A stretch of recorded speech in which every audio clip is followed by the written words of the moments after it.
Certifiably, undeniably, stupid. No,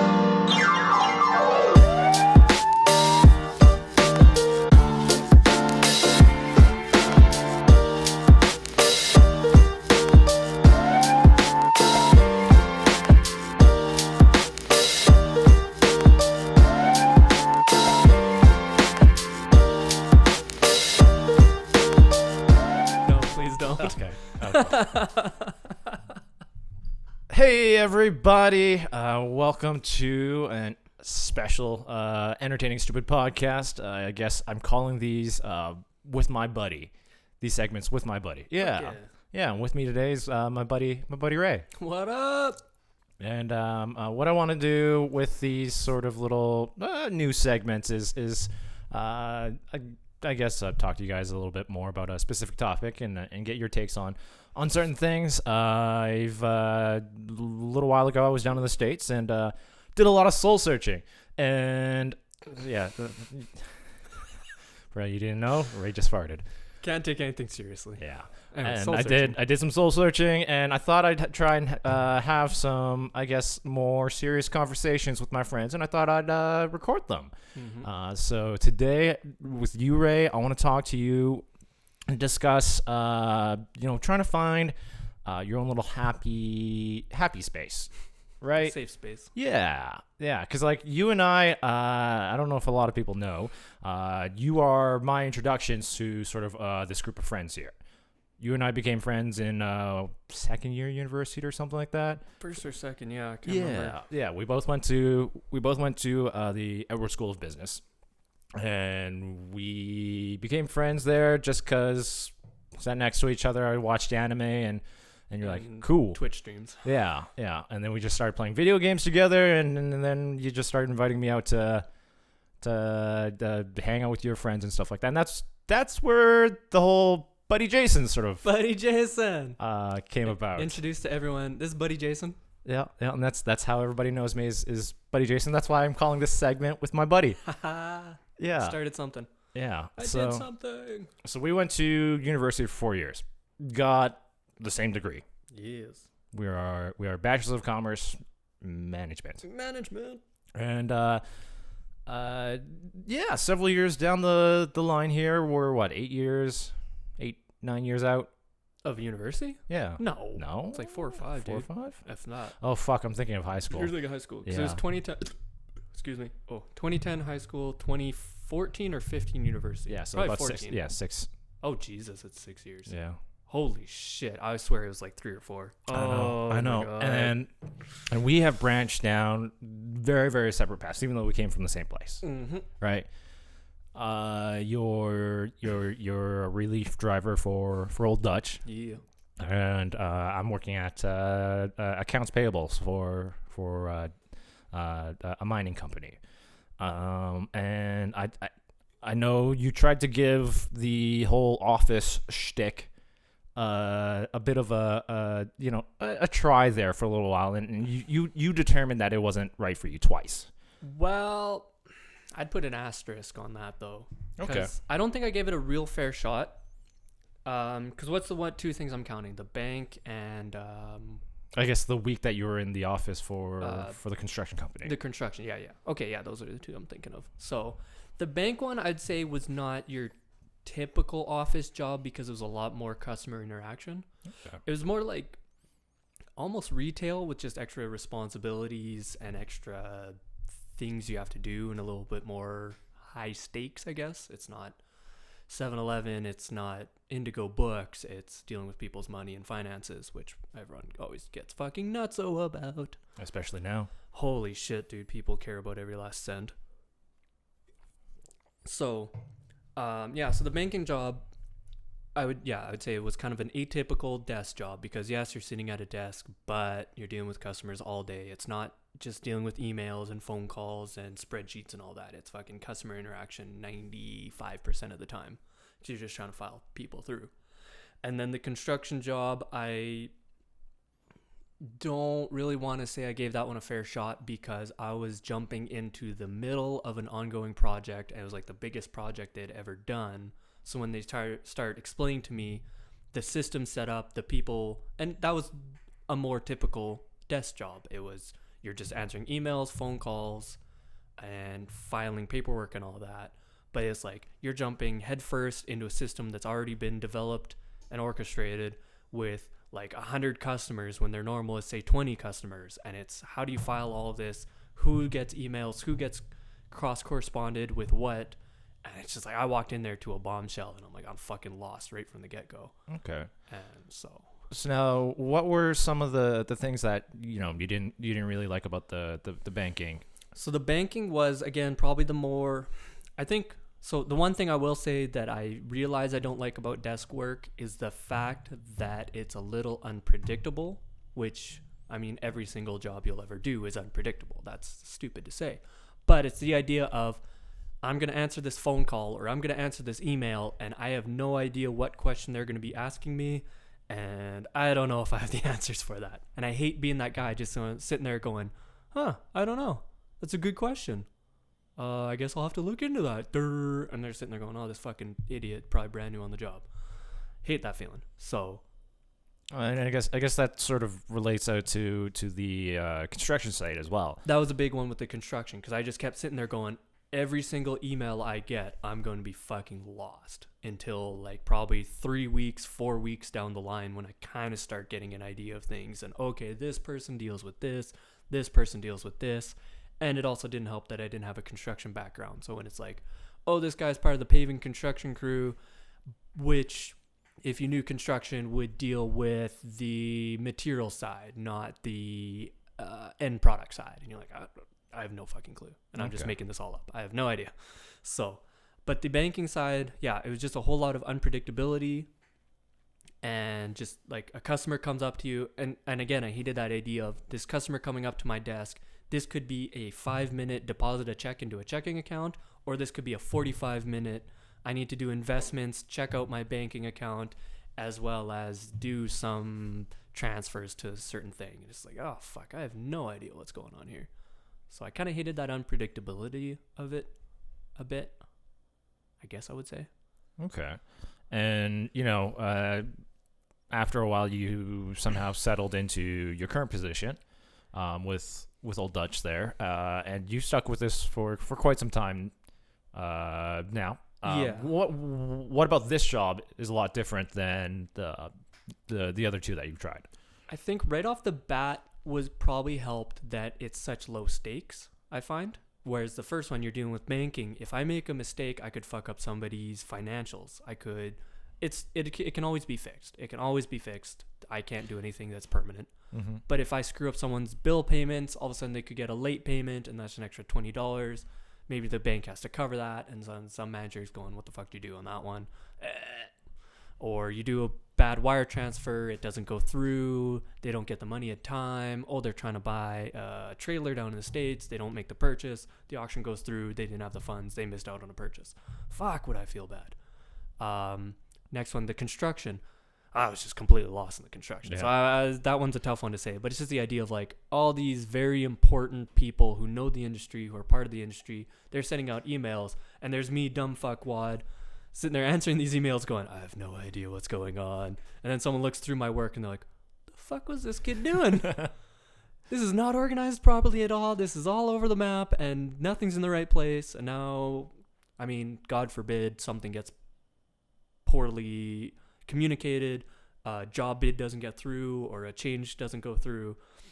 And suddenly some guy puts a mirror in the wrong spot. That sucks. So when it was chips, is man, the first thing you're dealing with when you're a distributor, they're going, it's just chips. That's what everyone will tell you. It's just chips. No one's going to die.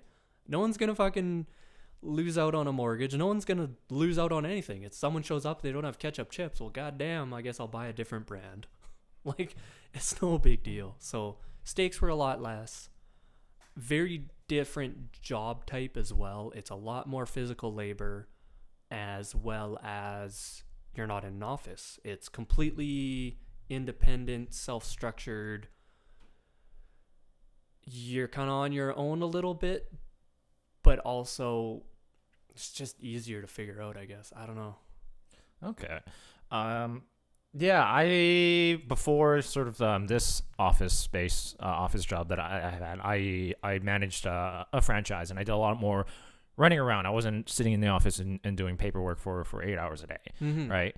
And I've been sort of noticing, especially in the last little while, that I'm getting very like tired of sitting in office a lot, and I think I'm getting that sort of sense from you was that is that you want to be actually doing something as opposed to sitting down and just staring at a screen for 8 hours at a time, right? Right. And just looking back at sort of where we went to school and what we went to school for, it's very sort of counterintuitive to what we sort of originally planned, and that was I guess a shifting or a growing, adapting I guess a view of what we wanted out of our careers.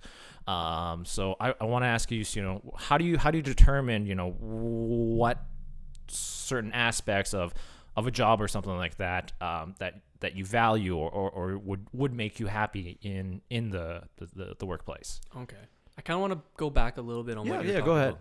So the funniest thing to me is I start kind of thinking about it a little bit lately, and it almost would have it probably would have made sense if I hadn't gone straight to university and gone to the job market first to really get an idea. Mm-hmm. And it would have been amazing if I could have done some type of office job in front of a screen for 8 hours for like a year, and then did a very different type of job, maybe a more physical labor, moving around job for a year, and just get an idea of what the fuck do I like out of work. Mm-hmm. That would have been huge and really would have helped me kind of figure things out a little bit earlier, because I went straight into university. I mean, that's usually like the most thing. people. Yeah, that's what I think, especially now, is what people try and push their kids towards is you finish school and you go to university. Mm-hmm. And maybe this is a more personal thing. I guess it's the idea of a lot of other people, when they go into university, they have a pretty clear idea of where they want to get to. Like a lot of people go in and go, I want to be an engineer, or I want to be an architect, or I want to do computer science. And they kind of have at least somewhat of a goal. I walked in there and they said, I remember the meeting where the guy was like, they had 4 of us, and he was talking to some advisor curriculum dude, and the one person would say, I want to be a marketing director. And he goes, all right, we have these kind of classes you can take and these kind of opportunities, and we can figure this out. And the next person goes, I want to be an accountant. He goes, okay, we have these opportunities, these classes, and you can do a program with this person. And he gets to me and I go, I want a job. Because that's the only thing. I don't know what I want to do. I have no clue. I have no passions I'm trying to strive towards. And he just looked at me, he's like, okay, we could probably do that. So you just want to be employed so you don't starve to death. I want to work 40 hours a week and get a paycheck. I don't know, like, fuck. I never had this dream or this idea of I really have this thing I want to do for these 40 hours. I was like, I just need to do something for 40 hours to get a paycheck, because that's what you do apparently in life. So I think that didn't really help. It was good that I think I'm glad I chose, commerce and management, because it's such a broad spectrum that it covers. It's so generalized. You can kind of fuck around and do a lot of things with it. Okay. So it doesn't pigeonhole you into anything. Yeah. But so yeah, there's that. Sorry, your question kind of led into just trying to determine, what values Right. or sort of aspects that you feel like would make you happier. right. So I think I've kind of found this with Old Dutch. Shit, I don't know if I'm whatever. With the chip company that I'm working at, is I'm really starting to value that work-life balance, and the less work time spent is better. Whereas everyone always talks, especially when you're young, they always say, do the grind. Go out, work real hard when you're young, make all that money, and then it sets you up for later. And it's like, I get that, man. I totally get that, and it totally makes sense, but I still don't want to do it. Not even now. So I had an opportunity a month ago. I think I made that choice. Maybe, no, even like 2 or 3 weeks ago. Yeah. Where you can work out of town. It's only, Monday to Friday. I'd come back for weekends, and I would be making almost twice as much money on my paychecks as I currently am. Like twice as much money every week as I currently am. But it means being out of town. It means working about 50 to 55 hours a week. Yeah. And I thought about it, and I said, I don't want to do that. Because that's not what would make you happy. That's not the thing I value. So that's the idea of where, because I'm young, sort of, still kind of young. That would have been my grind. That would have been my go out, grind it out. And the thing was, it's long term. So, you know, it's the next, let's say, 6 months of being out there. Oh, jeez. Excuse me. Too many drinks. So yeah, 6 months. I could have made a shit ton of money out there. Fucking worked my bones off. Made a bunch of money. Really set myself up probably career-wise because they'd have been really appreciative, and it would have looked good for future reference. But I just couldn't commit to that. It's like 6 months. I was like, man, I just can't. Yeah, be out there for that lock long. myself into that. I just can't do it. And the funniest thing is, after that's happened, because of COVID and all this shit going on, we can't operate at our normal capacity. I'm back in town, and it's kind of like they're just trying to. It's like a make work project. They're just trying to find something for you trying to to do. find something to do so they can keep us employed because they need us in case someone else gets sick or injured or whatever happens. So they want to keep us around, and our industry hasn't been affected as much by COVID. We're doing good sales, so it's not like their operating costs are super low or their revenue is super low and operating costs are the same. It's everything's about as same as normal, so they can keep us employed same as normal. And it's like, at the moment, I'm getting paid for 40. When you're really working like I'm 20? working maybe 20 hours a week, dude. So it's like I'm making half the paycheck I would make if I'd been out of town, but I'm working tiny hours right now, and good Lord, am I loving it. Like, I would, if someone said you can work 20 hours and make half your paycheck, or work 50 hours out of town and make double your paycheck, I'm like you can decide when you want to amp it up when you need that money. I guess so, but no, I kind of lost the chance now. It's Yeah. not like I can just make the choice. But now I'm starting to think, if I'm ever offered that choice, You're gonna I take think it. I'm taking the lower end because Oh, okay. my expenses of life are so low. Yeah, and that's something else I want to, I guess, move on to. I don't know if you're okay with me saying, but like, you and I, we're living in our parents' basements, right? Right. Classic. We're not renting our own apartments. We're not renting our own homes. We're not. Well, I mean, technically, I'm tied down to a mortgage because I bought a we'll call it a rental property. It's a weird situation there. But are you paying rent? Here? No, God no. Oh, okay, so I'm just paying a small rent. Yeah, you're paying a small so amount. it's much less than if I was renting a place. Yeah, and you know, you and I are very, very comfortable and happy with what we have, right? You have a basement to yourself. I have a basement to myself, and we like having this space to ourselves, and we're saving money, right? Mm-hmm.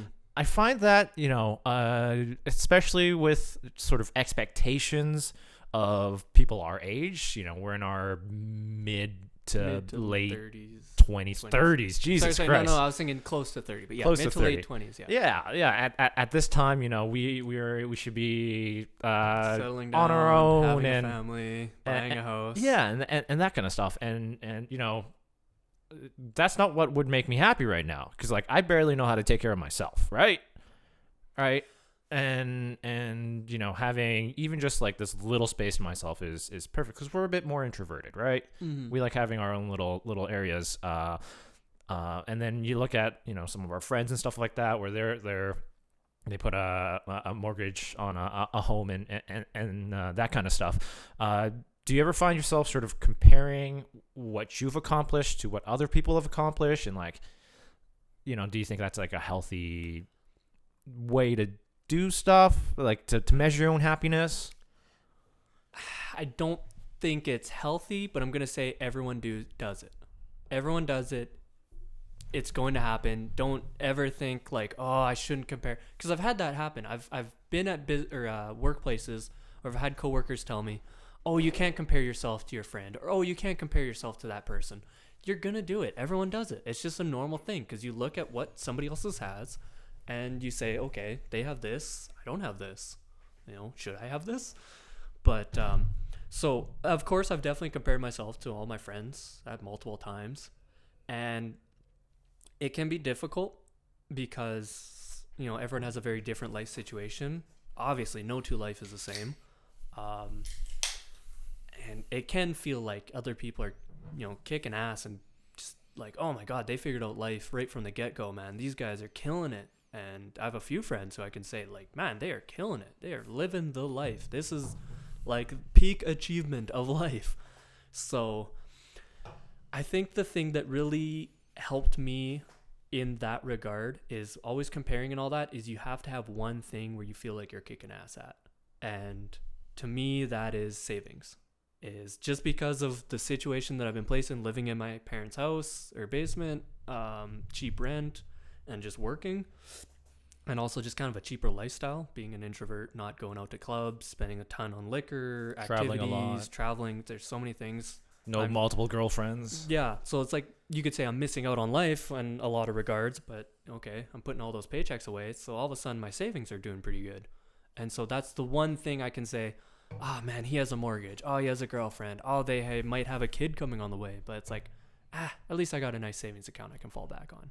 So that's kind of been my one shining light that I can point to and be I like, mean, at least you have, that one thing to point at, right? and that's the thing is, so my advice kind of sucks because what I'm saying is everyone does this. It's a totally normal thing to do. You're going to compare yourself to the people around you. And if you don't have that one shining light, like, fuck, you might have to do some soul searching or figuring it out or something. And it doesn't have to be something amazing. You can say my one shining light is I go to the gym 3 times a week or something, or I skateboard. I don't know. Just find some tiny little thing to kick ass at. Well, I mean, yeah, find what makes you happy, right? I guess saving makes me happy. I think it's just I think for in that situation it's the comfort and the reassurance, Yes. right? Of like, hey, if something goes wrong, I know I can take care of myself. Yes, actually that is a huge thing, is the fact that honestly that's a huge thing, is I can look at it and say, man, if I fuck up my job tomorrow, like if I make this terrible catastrophic thing and then you're fired immediately, get the fuck out of the office, dude, I'm good.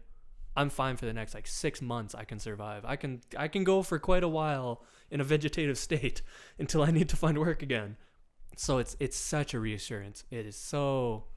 And that's if that's what makes you happy, that's what makes you happy. I know, Mm-hmm. Especially with the situation around COVID going on right now, people are struggling to plan out the next couple of months about. Dude, couple of months, couple of weeks. Dude, it is absolutely amazing to me when you hear stories. And I talked with someone at the hotel I was staying with out of town, and how they were talking about, she was in a bit of a special circumstance, but it was like missing one paycheck was about to fuck up her whole life.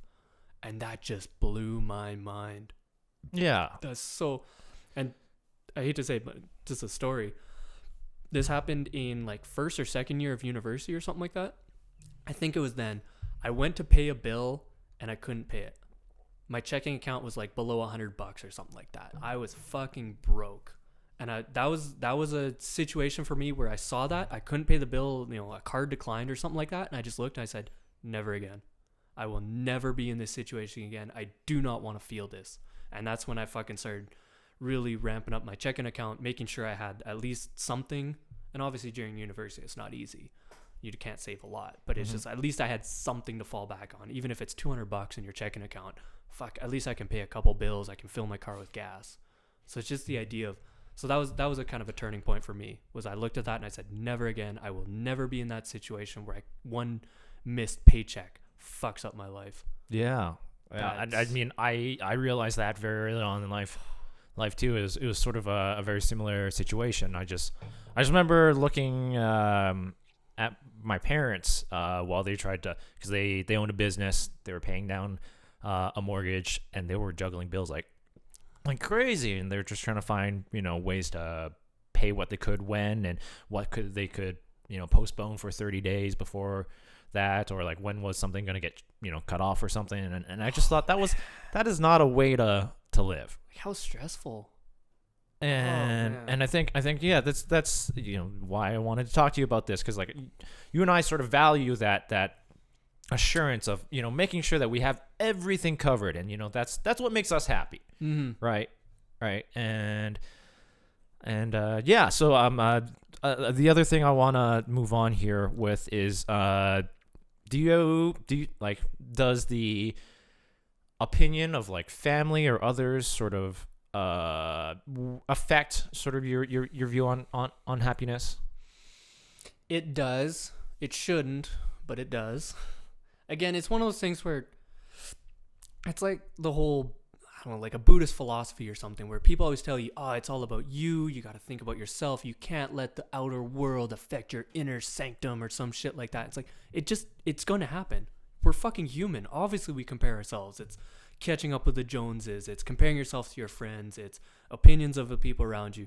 Of course, those things affect you. Like, there's no question about that. So, yes, parents, and I guess it's not opinions of family. I guess it's kind of the comparisons as well. It's looking at like, okay, my siblings are a bit older than me. So it's like, okay, my kind of thing has been when they were at my age, what situation were they in?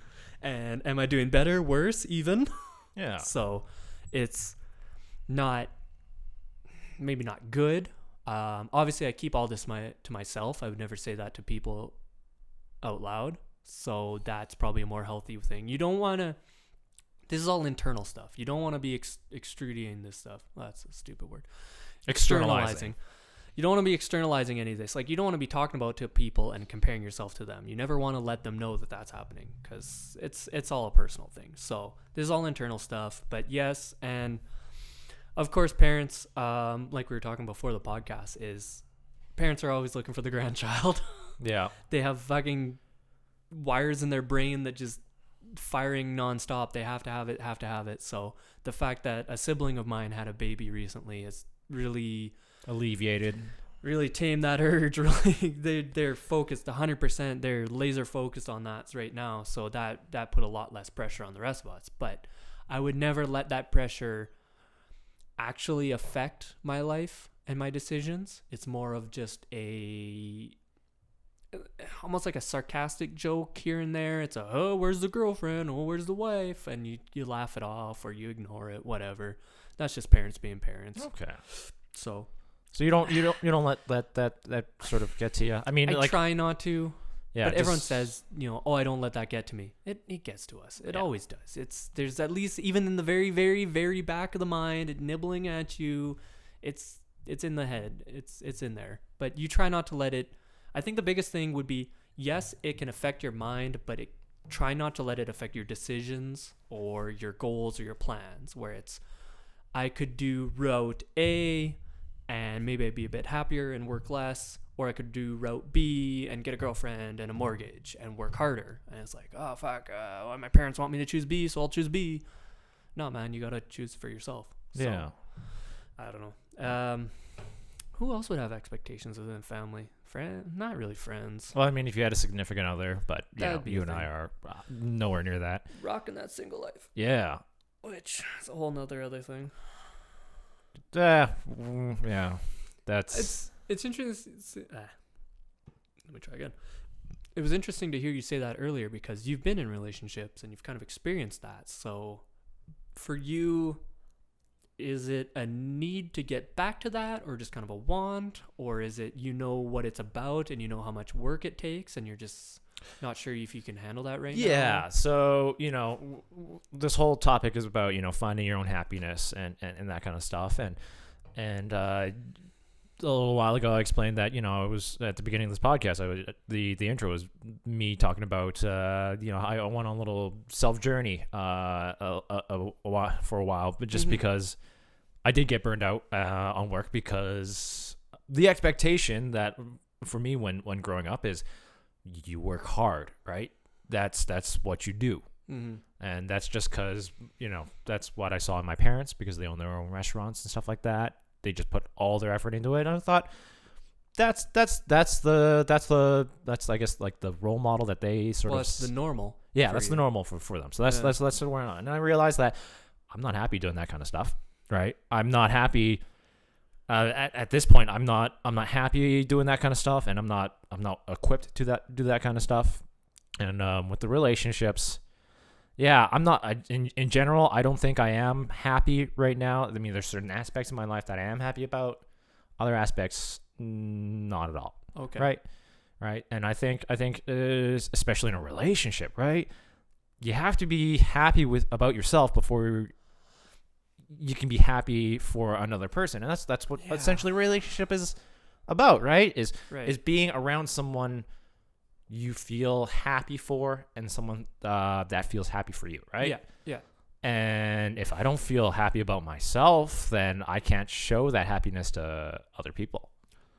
Now, just on that topic, though, because I've definitely heard that advice before, and I get it, but could you almost use that as an excuse to say, I've never been happy, or I just need to keep improving myself? That is my dilemma right now. Because at some point, you have to be in a relationship where, yes, I have some faults, but maybe this other person can help me resolve them, or can help me accentuate the good things so I ignore the bad. Like, yeah, that's my dilemma right now. Is if I am on a journey of self-improvement.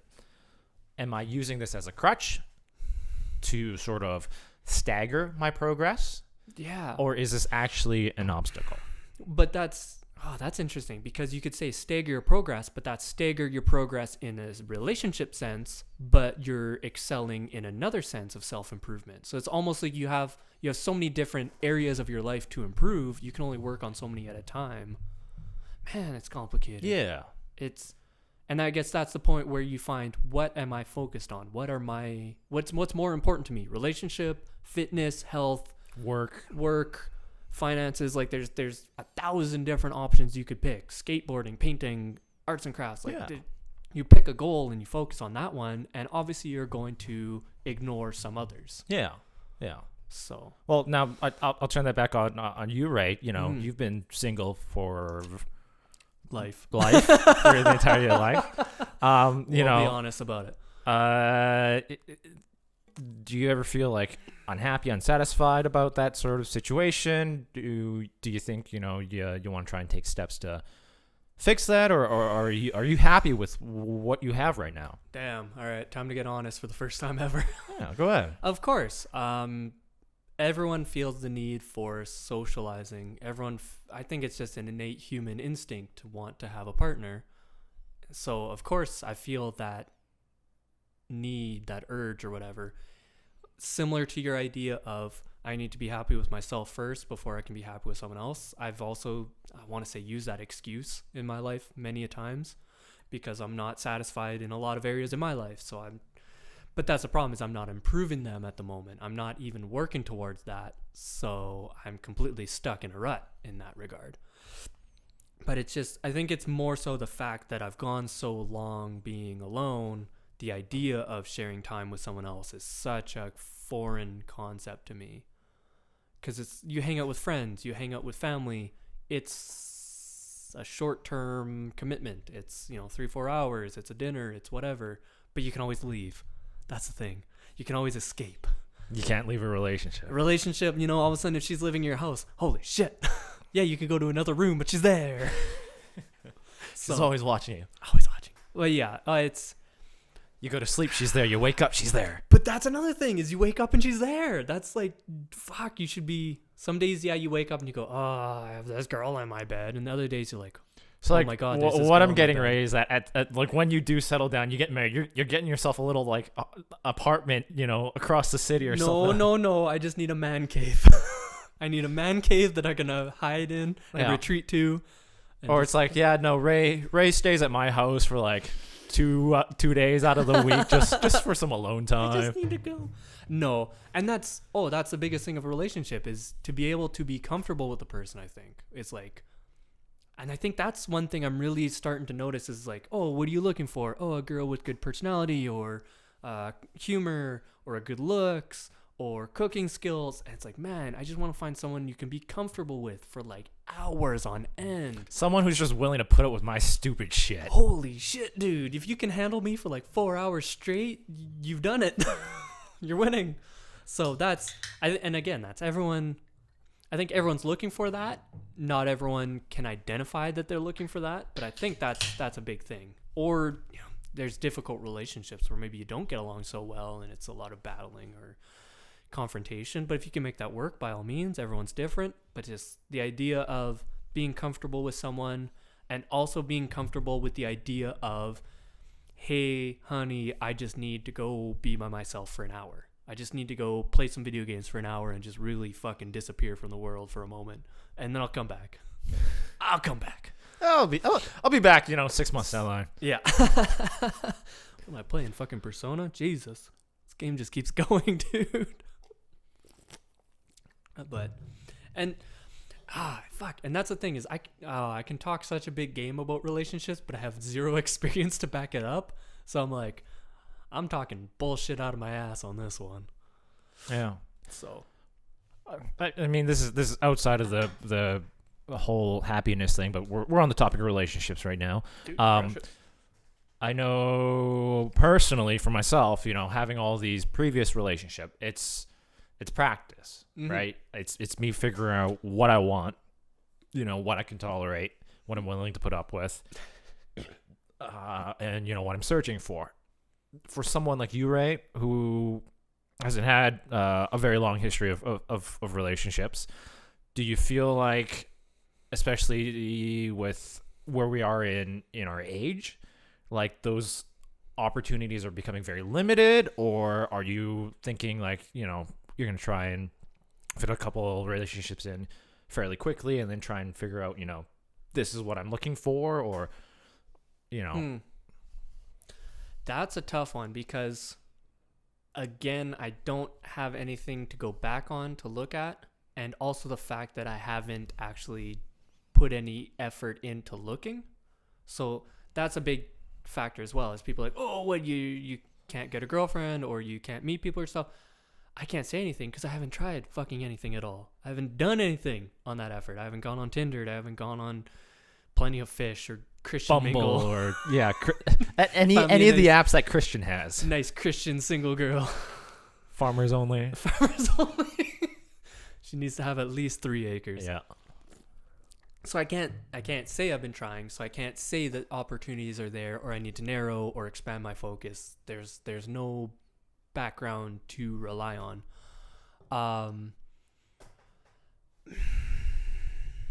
And that's maybe a little bit different than the question you asked, but I think to myself every once in a while, it's like, obviously everyone asks themselves like, oh, what kind of girl would I want to meet? And it's just like, I have no fucking clue. Maybe I want to meet a quiet girl who doesn't talk a lot. Maybe I want to meet an athletic girl. Maybe I want a girl who talks all the shit time so she can fill the dead air. I don't know. Yeah, and I think that's what That's what experience gives you. that's what experience gives you, and that's what people who date regularly, like say me and Christian or whatever. That's what our early 20s were all about. It was just us asking all these girls out just to see what sticks. Exactly. Right? I think Christian's a perfect example. If he's throwing spaghetti at the wall and then he can peel off and go, I really enjoyed this aspect of a relationship and I enjoyed this person's personality and this. So when I'm looking for someone, if they can hit these 3 things that I've identified that are good, man, we're killing it. Whereas I have nothing. So It'd be an open book at that one. It'd be a completely open, brand new diary. Let's start writing. But it's late in life, so it's... I mean, do you want that kind of experience? Fuck, I don't know anymore, dude. I mean, if you want, then let's do we'll try and set up something like 5-minute dates for you and just get plow through like 30 women. Talking's difficult. I think that's the hardest part. Is I'm so bland of a person that it's hard to have conversations. You're great with all you're on the podcast all the time. Couple of drinks first. Yeah. More than a couple. No, it's such a gray unknown territory. It would take a whole whacking at to figure it out a little bit. Okay. So it's I don't know. Depends on how deep you want to go. All right. Well, those are basically all that I really wanted to talk to you about happiness-wise. Is there anything else you want to quickly chat about? I was just thinking how sad it is. So happiness, and it's like figuring out life and all that. And it's just, I hit a point, and it was this year because I had set a savings goal for myself. And it was, at first, like 2 years ago, it was a very long-term savings goal. I'm about to hit it this year. So, and I'm hitting it early. So my idea was, I gave myself 6 months, so half the year, to finish this. So it'd have been July? June is 6. April, May, June. Yeah. So June, end of June. And I think I'm about to hit it by the end of April. So I was like, oh shit, I'm 2 months early. So my thought was, before I go on to the next saving goal, I'll have 2 months. I'm just going to save all that money for 2 months and buy a bunch of shit that I want to buy. Spend it on me. This is my celebration. Yeah. Make you happy. Fuck yeah. Everyone deserves that. Yeah. Go buy a boat. Buy a boat. Yeah. I should buy a boat. No. So then I started thinking, I was like, oh, all right, let's upgrade my TV, upgrade my laptop, maybe some video games or something like that, blah, blah, blah. Go on a trip. Well, that was a second thing. That's different. So then I started thinking, I was like, well, the TV. I'm like, well, the way my entertainment system's set up right now, a bigger TV might be too big, honestly. It's just the way it's set up right now. It almost feels small sometimes, but that's just me being picky. I think a bigger TV, especially I want to jump from like a 42 to like a 60 inch, might be too big of a gap. Yeah. So I'm like, I don't know about the TV. And then the laptop. Well, my laptop's working almost perfectly fine. Maybe it's got some little bit of downfalls, but it satisfies all my needs almost 100%. Almost feels like a waste to spend, and I'm looking at like $1,200-$1,300 for a laptop. It's like, wow, that feels like a bit of a fucking waste just to slightly upgrade something. I'm like, well, maybe not that then. Okay, well, video games. Well, I just bought the like 2 or 3 video games that just came out that I want to buy, so there's not really a lot. Then I sat back and went, fuck, I can't spend money on myself. This is a problem. This isn't good. Go on a trip, man. Wow. And then, so I started talking to my mom and just talking about travel. And what are your thoughts on traveling alone? I did it for... Well, you did it to the 4 States. months, yeah. Was it 4 months? Yeah, 4 months. Was that long? I traveled. I mean, I did stay with family, but there were points where I met up with other people. I decided to rent a car and just drive out to other cities just by myself to check out some venues or something like that and just meet people along the way. And nice. It was fun. Yeah, it's a good time. So I think it would be a good idea to do some traveling just because it'd be interesting and a new experience and all that. And the problem is right now, maybe other people aren't quite in the, travel obviously, but also like other people aren't quite in the situation to be traveling as well with me, like friends. So it might end up being some solo travel, which shouldn't be a bad thing. It's got some stigma, I feel like, but yeah, I can see that. But you know what? If you can get around that, get around that, and as long as again you find happiness in it, do it. I sure hope I do. Because everyone talks about travel and how good it is. Hey, you know what? Another thing I learned down traveling in the States there is, you know what? You can have shitty days. You can have shitty experiences. But you know what those shitty experiences always turn into? Great fucking stories at the bar. True. A bad experience can turn into an amazing story. Yeah. Afterwards. Exactly. For sure. Oh, yeah. At the time, it sucks. When you lose your keys and you're like, this is terrible. Makes a good story later. Yeah. But I don't know. It's tough, man. I think the hardest part is recognizing happiness in the moment, which is such a weird thing to say. Yeah. But no, I find that I recognize happiness more of a in hindsight. Exactly. You look back and you go, oh, that was a really good time, or oh, that was a really good night. Yeah. It's never like you know, in like those like rom-com movies or something like that. You're sitting there staring at the things like, yeah, I'm really enjoying this. I love this. This is the moment. This is it. No, for me, it's mostly because I'm fucking absolutely plastered at those points in times, right? Mm-hmm. It's more of a, yeah, you know, that party last week, that was pretty good. Or like, you know, my trip down to, you know, our trip down to New Zealand was phenomenal. But even when you're plastered, at the time in the bar, you're having a great time. You're fucking loving life.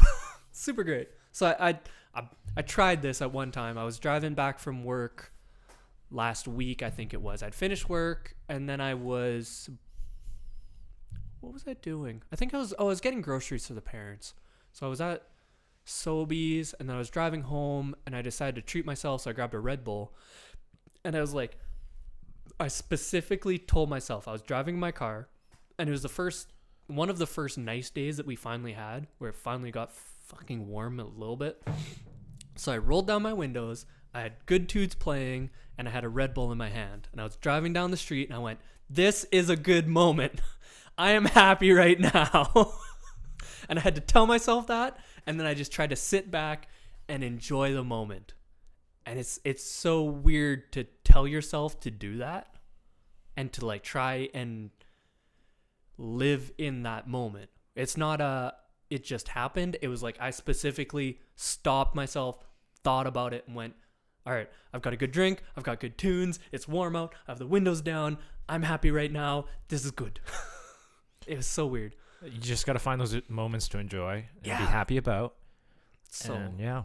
and so like today, again, this is more of a hindsight one. Was I just got a new let's call it a comic book in the mail the day before. So I woke up in the morning and I was like, oh, I could play video games. And I look outside and I was like, man, the sun is kind of shining on the deck. And it's like 10 degrees outside. It's not that bad. It's kind of warm. Fuck it, I'm going to read. So at first I was just reading in the house, and then I went outside on the deck. And it's like I read for 2 hours in the morning. And it's just like, this was really nice. I didn't force myself to go do something. I didn't go, oh, I have to play this video game because I feel like I need to beat it. It was just, I just want to read. And I'm going to do it. And fuck it. Yeah. This is a good time. So, Okay. Anything else? I don't know. Life is a box of something and you eat it and then you regurgitate. And shit it out 4 days later. Nah, life is good.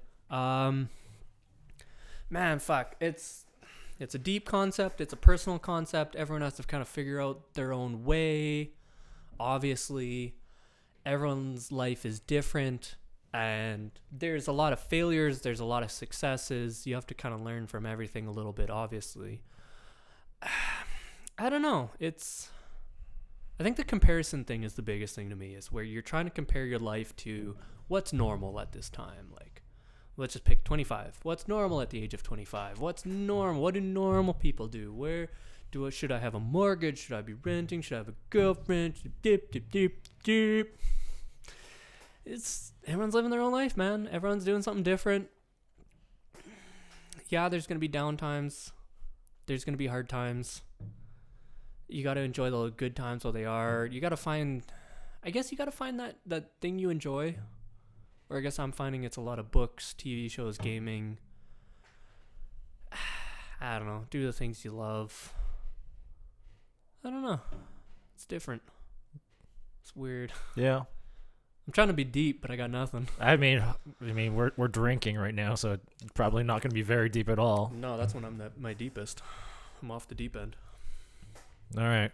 Well, I want to thank you for joining me on this little adventure here, Ray. Cheers. To everybody else, thank you for joining us. I will be doing this with the rest of the cast of the Entertaining Stupid, just so that I guess you learn a little bit about us and whatnot. I don't know. It's get a different perspective from different people. That's always the thing, is trying to learn from somebody else. Try to Yeah, and that's get sort an idea. of why I sort of like the people will eventually know the topics when the episodes come up. But like I kind of specifically chose Certain people for certain things. yeah. Yeah. And oh man, like I can't wait for Dan's episode. I really want to hear his experiences on that. Yeah. 'Cause my experiences would be so minimal compared to his. Yeah.